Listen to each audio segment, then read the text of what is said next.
Hello and welcome to another episode of Virtual Legality. I'm your host, Richard Hoeg, managing member of the Hoeg Law business law firm of Northville, Michigan.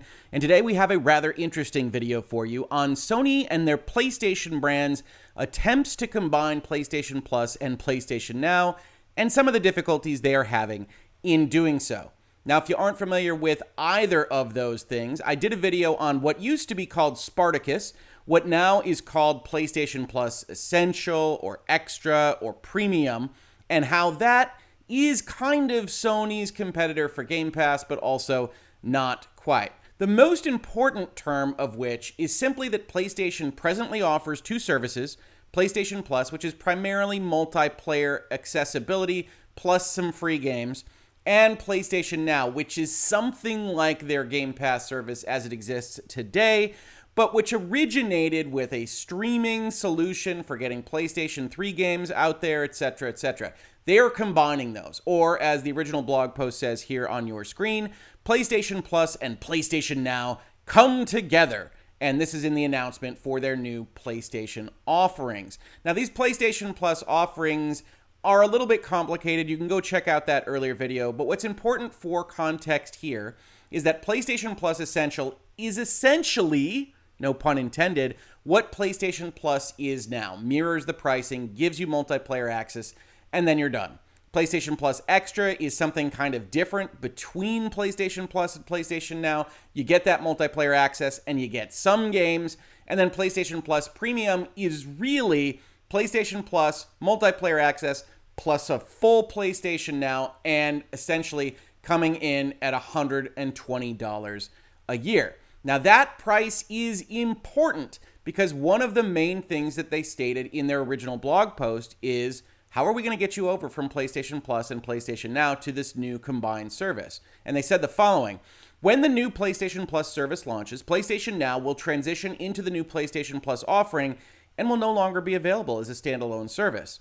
PlayStation Now customers will migrate over to PlayStation Plus Premium, that's the highest level, with no increase to their current subscription fees at launch, which, if you're familiar with the gaming space, meant that a lot of people read that paragraph and said, hey, if I subscribe to PlayStation Now right now, and I stack those subscriptions, and I get a really long time on my account, well then, I'd get a discount on PlayStation Premium, because PlayStation Plus Premium costs more than just PlayStation Now by itself. You'd effectively be getting the PlayStation Plus concept, the multiplayer access, for free. And lo and behold, a lot of people did that. Now, it's important to note that PlayStation actually tried to get out from in front of that particular issue as early as January of this year. And I'll be using VGC articles for this because they've been doing a great job of really following the timeline of events here. Sony pulling PS Now retail cards ahead of expected launch of Game Pass Rival, and that was 12th of January of this year. So Sony recognized that this might be a problem, but that doesn't mean that it wasn't a problem when that blog post went out. Here's Wario64 at Wario64 on Twitter, pointing out that the PlayStation Network itself was selling a PlayStation Now 12-month subscription for $60 as late as, I believe this is April 3rd, so just a few weeks ago. And then he points out that that $60 value is actually $120 in value, and that got people looking at things too.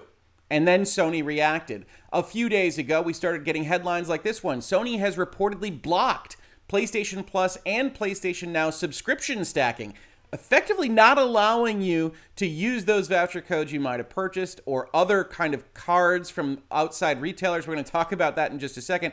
They're just outright refusing them, which was confirmed this morning. Sony has confirmed it's blocked PS Plus and Now subscription stacking. And a lot of you reached out to me and asked me the following question, effectively in different ways. Can they do that?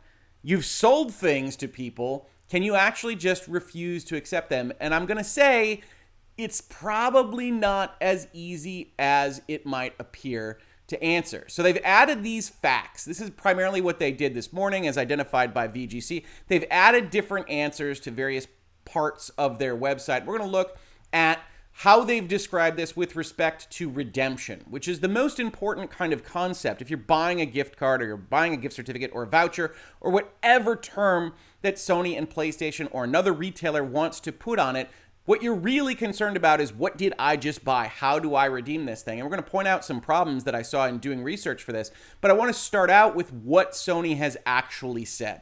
So here's the new frequently asked questions answer to how do I redeem this stuff? I'm an existing PlayStation Plus or PlayStation Now member. Why do I get an error message when I try to add time to my membership? Sony, as we prepare to launch the new PlayStation Plus membership service, we are doing some work behind the scenes to make the transition as smooth as possible for all of our existing members. As part of this work, we've temporarily disabled stacking memberships for existing customers until after the launch. Rest assured that your voucher code is still valid, and you'll be able to redeem your code either when your existing membership expires and deactivates, or after the new PlayStation Plus service launches in your area, whichever happens first. Now, what's really interesting about that is that they are refusing what you might hold in your hand as a gift card or a voucher or a digital code or whatever it might be, and that creates its own question. They have sold you something for money, and they are now refusing to honor it, primarily, one would assume, from everything that we've seen in these stories and how this happened, because they would prefer to not offer you this service that they intend to charge $120 for a mere $60. They don't want to eat that loss. They don't want to give you this thing for half price. Now, interestingly, on the Xbox side, we actually saw Xbox handle this pretty differently when they offered to have folks subscribe to Game Pass. I believe it was Ultimate at the time. Please correct me if I'm wrong on that in the comments. But if they wanted you to get subscribed to Game Pass Ultimate, they offered it for, I believe it was $1, and they would convert all of your existing gold time. And I did that at the time of the dollar offer and wound up getting, I think, a couple of years of Game Pass Ultimate for effectively that $1 purchase price. And Xbox was willing to do that as kind of a user acquisition model, one would assume. Sony is flatly unwilling to allow any gamesmanship here. And that's an interesting thing in and of itself. You see reference to your existing membership might expire or deactivate because we're not letting you add any time to your subscription. So if it ends tomorrow, one doesn't know whether they're just going to cancel you, whether they're going to try to use an automatic button to resubscribe you for something that doesn't exist in a month. I don't know what's actually happening there logistically, but what's really interesting to that question for me from a business perspective is ordinarily, if you have a recurring revenue stream, if you have people paying you money, you want to do absolutely everything to prevent them from canceling. If you've ever called up your cable company and said, hey, I'm thinking of leaving, that's why you get those phone calls that say, hey, we'll offer you half price. Hey, we'll offer you HBO, Showtime. What do you want? We'll offer it to you because we care more about making sure you stay in our ecosystem than extracting every last dollar from you. And Sony and PlayStation appear to be taking the opposite tact here. That's interesting in and of itself before we get to the legal questions. And we do have more legal questions ready to pop up. Let's look at another question. I have a PlayStation Plus or PlayStation Now 1 month, 3 month, or 12 month voucher. What will happen if I redeem it before the new PlayStation Plus service launches? If you're not a current member of the service the voucher is for, you can redeem your voucher. If you join PlayStation Plus and still have an active membership when the new PlayStation Plus service launches, you transition into PlayStation Plus Essential. That's easy. That's obvious. We made PlayStation Plus Essential to be identical to PlayStation Plus. That's what we do. If you join PlayStation Now and still have an active membership when the new PlayStation Plus service launches, you will automatically migrate to the PlayStation Plus Premium. If you currently have a PlayStation Plus or PlayStation Now membership, due to changes we are making to the service prior to launch, you won't be able to redeem a voucher code for that service until your existing membership expires and deactivates, or after the new PlayStation Plus service launches in your area, whichever happens first. Rest assured that your voucher code is still valid. We're just refusing to honor it for this window of time because we think it would hurt us financially. Now, interestingly there, we have another business question to ask of Sony. They are advantaging people that aren't current subscribers to their service. You have your clients that like your service, presumably, that are your recurring revenue stream. You're disadvantaging them in favor of advantaging people that aren't current members of that service. Again, lots of interesting choices to make here. Legality we haven't quite gotten to yet, but the business answers here are interesting in and of themselves.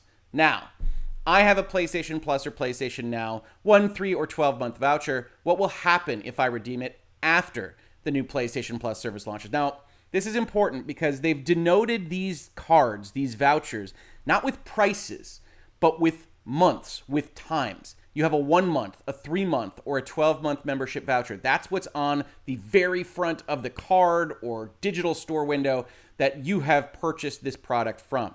They say, if you do not have an active membership, the PlayStation Plus voucher you redeem will provide you access to PlayStation Plus Essential for the length of the time denoted on your original voucher. No problem.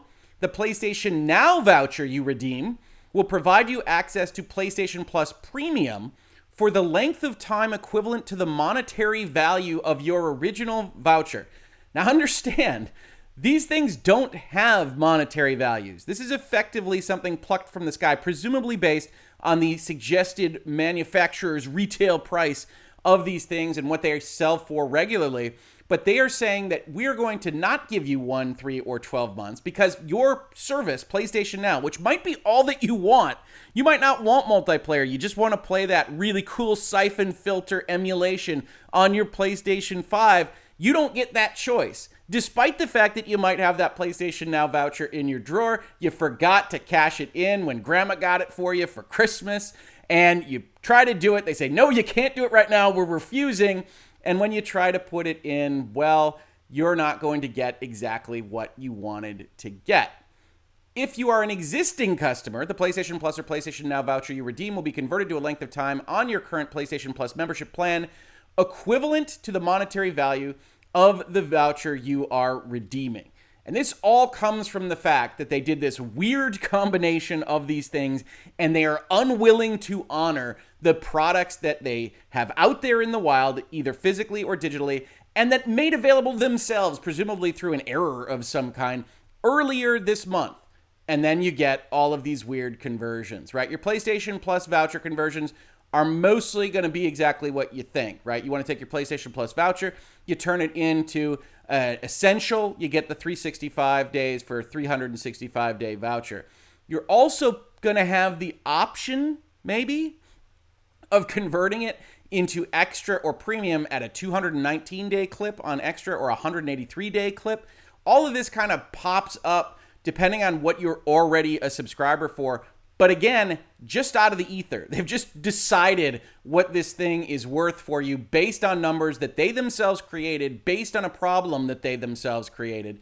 And it goes very similarly for PlayStation Now, right? You've got a 12-month voucher. If you're a non-subscriber, you get 183 days of premium, or you can use that Now voucher to get yourself PlayStation Plus, essentially, or a couple of days of Extra or a couple of days of premium, 219 and 183, just like above, based on the premise that, as you can see here from 183, that your $60 PlayStation Now voucher should really only get you a half year of PlayStation Plus Premium, regardless of the fact that you didn't want to buy PlayStation Plus when you bought that PlayStation Now voucher, and you don't have a choice anymore. Now, that's interesting for a number of reasons, not the least of which, if you go and you look at the various disclaimers that you can find online, they aren't actually very useful. It says, your use of this PlayStation Network code constitutes your acceptance of these terms and any additional terms available at us.playstation.com/redemption. And I highlighted that because, hey, I'm Virtual Legality. I love looking at terms of services. Let's look at these various things. And unfortunately, that's not a real URL. That actually sends you to just the PlayStation.com front screen. And even giving the benefit of the doubt, you pop yourself over to legal, and probably we wind up in the PlayStation Network terms of service, and we'll look at those in just a second. You don't actually link to anything that is formally the terms of service for using a code like this. Now, this is actually a PlayStation Plus card because I couldn't find any PlayStation Now cards, presumably because Sony has been moving them out of the market since at least January. And then you see some other terms that they add. Activated codes can only be redeemed through a Sony Entertainment Network master account subject to prior acceptance of the SEN terms of service, user agreement, applicable privacy policy, etc. All available at /redemption, which again doesn't exist. Code is not redeemable for cash. As I mentioned, and this makes perfect sense if you're Sony, you can't turn that into cash. There is no monetary value associated with the card. It's got a price, but that doesn't mean it is worth that amount of money once you have bought that particular product. So Sony is playing fast and loose with what they want to allow you to do with that product and changing the terms on the fly. Now, they do try to protect against that. They say no express or implied warranties with respect to the code. Terms of code may change without notice. And that's normal legalese, but it does have its boundaries. If, for instance, they sold you a code for $25 and it did absolutely nothing, wasn't recognized, you could 100% go and ask for a refund. Companies aren't allowed to just say, hey, the terms of the code changed without notice. As a matter of fact, we don't honor those anymore. Sorry you spent that $25. We're very appreciative of it, though. You can't quite do that. But they do have some of this language. They do send you to the wrong place. And then they say some other things in those legal documents that I was talking about. They talk about prepaid cards and product codes. SIE or its affiliates may provide prepaid codes that allow users to redeem PSN content, which, for our purposes, is the equivalent of PlayStation Now or PlayStation Plus, or Fund the Wallet. That's defined in this agreement. They further say Sony is not liable for any claims relating to prepaid cards or product codes, including any problems or defects relating to those cards or codes. Now that is a little bit more like you get a physical card and a number scratched off in the wrong way and we're not liable. And probably you'd go get a refund from the retailer or whatever you might do in those instances. This is, again, the lawyers trying to make sure that Sony is maximally protected. But this is an unusual state of affairs. Why? Well, because as I said, you've sold codes into the market. Somebody could hold a code, they could have it available to them, and you are flatly refusing to honor it right now if they already are a subscriber to your service. Now, if they aren't, then maybe Sony doesn't have the same legal issue, although they might after the transition to PlayStation Plus, Essential, Extra, and Premium, because they are changing the terms on the fly. At no point did the card that you bought suggest that, one, you couldn't redeem it at any given instant, and two, that you would get not 12 months of service, but 183 days of service. Because perhaps what you really wanted was 12 months of entertainment and you didn't want any of these systems to change over. So ordinarily, if you were being maximally protective of your company, you would say, okay, this is a transition period. These are gift cards. This is a digital service. We're just going to honor them for as long as the market is sifting through those cards. We're not going to make them available anymore. There's some out there, and we're just going to honor them because it's not worth the PR hit. We're not really losing money. We might, in fact, lose more money by cutting off clients that we don't want to have add on to their subscriptions. And that's what you would generally do on the positive kind of consumer side of things. Sony has taken the opposite tack. And to be frank, they have put themselves in position to potentially be exposed to laws, rules, and regulations. I'm going to talk about Michigan law here for just a second. I'm operating in Michigan, of course, and this is just an attorney general's kind of notice about what you should be aware of if you've got gift certificates. There are going to be different laws, rules, regulations in every jurisdiction on earth.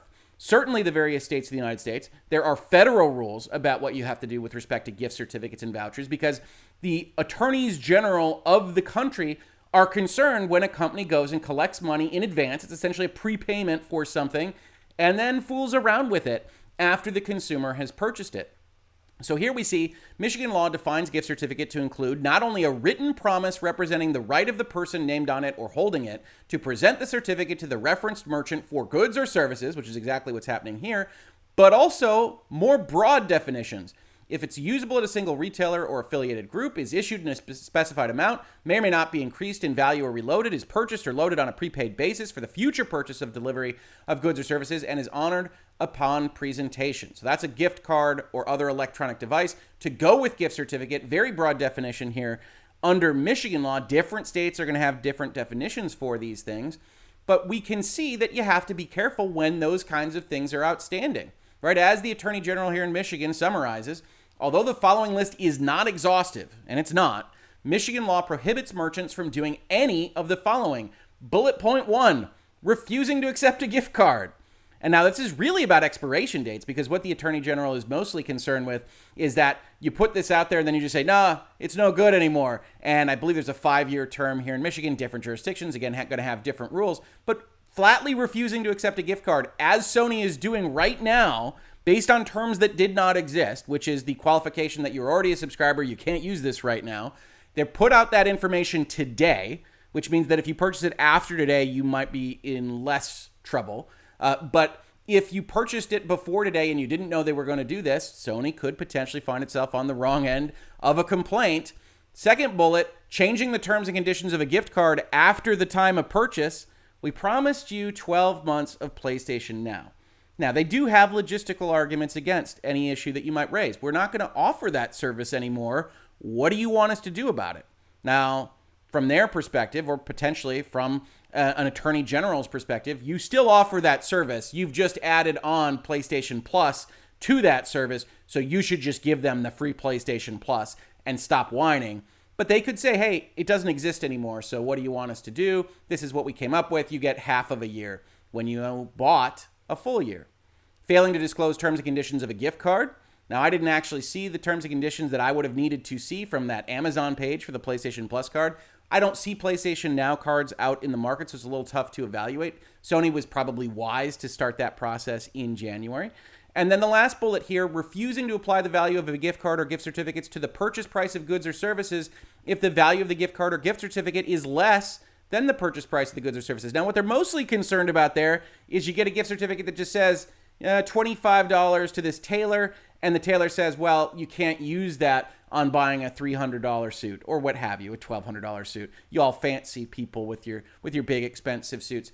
You're supposed to say, hey, you have to honor that and charge the difference. But just in broad strokes, this is refusing to apply the gift card primarily from Sony's perspective because they're unhappy with the fact that you only paid $60 and then you would get this 12 months of service. So they have to be mindful of all this. And again, this isn't legal advice. Virtual legality isn't legal advice. These jurisdictions are going to vary wildly. Some are going to be more protective than this, certainly internationally. And so you're going to want to check on this if you did find yourself in a situation where you were purchasing PlayStation Now cards because you thought this would be a good deal. That's what Sony announced. And now they're doing this kind of blockade action against you because there are a lot of laws that focus on this because it's such an easy way for corporations to effectively scam potential consumers. Now, I don't think Sony is doing this because they wanted to scam their consumer base. I do think their business decisions are questionable in very significant regards, including potentially isolating existing happy consumers because they're worried about $60 or what have you. But Sony might be able to defend itself on at least some of these grounds, and I don't think they're just trying to scam you, although, of course, I prefer what the Xbox did with saying, okay, if you stack them and then you change it over in our deal, we'll give you that time, and hopefully you're very happy with our service. I do think that is, at the end of the day, more consumer-friendly than what we are seeing from Sony on this score. This has been Virtual Legality for today. If you enjoy talking about the law and business of video games, technology, software, pop culture, and more, please consider supporting the channel. Utreon's the best way to support us. It gets us the most money here to support us and not getting stuck at the platform. But if you just prefer Patreon, we totally understand. Please do support us over there as well. Otherwise, just subscribe, tell your friends, ring bells, engage, comment, do all the fun stuff that YouTube loves. And this Sunday, please drop on over to the Seasoned Gaming Bitcast. This is the 200th episode for Ains, and I would really love to be able to surprise him with just a crazy amount of people, which shouldn't be too hard because we only usually have at most a couple hundred people watching concurrently. If you could all come in and just drop in at least at 11 a.m. on Sunday to help us celebrate that 200th episode milestone, I think especially Ains would get a real kick out of it, and frankly, I think you'd probably get a kick out of the conversation as well. If you caught this on YouTube, thank you so much for watching. And if you listen to it as a podcast, thank you so much for listening. And I will catch you on the very next episode of Virtual Legality. Virtual Legality is a YouTube video series with audio podcast versions presented as commentary and for education and entertainment purposes only. It does not constitute legal advice and does not create an attorney-client relationship. If you have legal questions about the topics discussed, please consult your own legal counsel.